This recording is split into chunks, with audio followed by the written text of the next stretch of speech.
мо аз якдигар бохабар мешавем аз проблемаҳои якдигар. Сарҳаҷон Бобоалиев дар яке аз беморхонаҳои хусусии Душанбе кор мекунад ва имрӯз ҳамроҳ бо беш аз 150 ҳамкасби худ аз асосгузорони бунёди рушди тиббии хусусии Тоҷикистон шуд.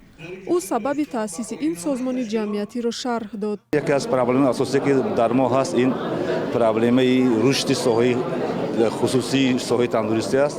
Ташкил намудани асосиатсия хеле муҳим аст, зеро барои ҳал намудани мушкилиҳо дар бораи қайд кардани дастовардҳое ки мо дорем, як асосиатсия ки ҳамаи моро муттаҳид кунад, ҳамаи мо аз якдигар бохабар бошем, то ҳозир вуҷуд надошт.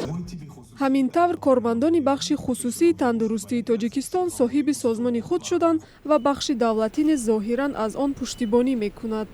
мақсади мо ҳамаи мо дар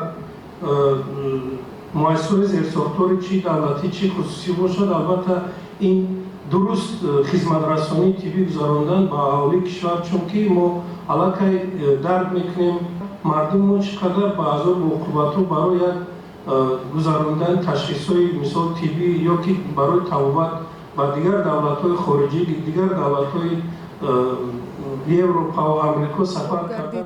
Раҳбари созмони нав мегӯяд, мушкилоти бахши хусусии тиббии Тоҷикистон зиёд аст ва созмони нав бо ҳалли онҳо машғул хоҳад шуд. дар давоми 10-15 соли охир мо 18% андоз месупордем аз даромади соф ва НДС меган даромади иловагӣ ва дар баробари ин ҳозир амин аз тарафи давлат ҳозир кодекси андоз қатъӣ ҳамагӣ 5 то 8% аст. Навобаста аз ин 4-5 намуди андоз вуҷуд дорад ки дар умумият метавонад то андозаи пешроҳи рушди тиҷората дар бозори хизматрасонии тиббӣ бигирад. рушди бахши хусусии тандурустии Тоҷикистон ҳамчунин ба бархурди аҳолӣ ба он низ бастагӣ дорад. Сокинон ҳарчанд сифату шароити онро ситоиш мекунанд, аз нархҳои баландаш шикоят доранд.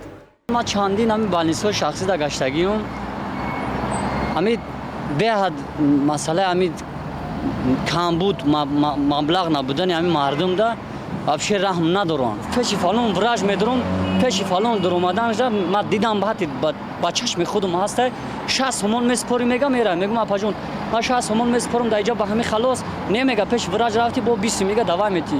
Шахсӣ роҳаттар аст, барое ки шахсӣ ба кум духтурои нағзтар ва шудаги оиликошам нағзтар хусусиям нағзу давлатиам нағз ва вобаста мутахассис мекунанд. Мисол на ин больница скорый на мутахассисои нағз дорад. баъзе беморхонаҳои шахсӣ ҳастанд ки барои мисол беҳбудии шаҳрвандро ба зинни худ намегиранд, то ки баъди тамом шудани муолиҷа дигар бо бемор сару кор надоранд. аз ҳамин ҳисоб ман бисёртар кӯшиш мекунам ки беморхонаҳои давлатиро интихоб намоям. дар Тоҷикистон 726 муассисаи хусусии тиббӣ ба қайд гирифта шудааст. Кормандони ин муассисаҳо изҳори умедворӣ мекунанд, ки иттиҳодияи нав кори онҳоро осон ва дахолати давлатро ба умурашон камтар хоҳад кард.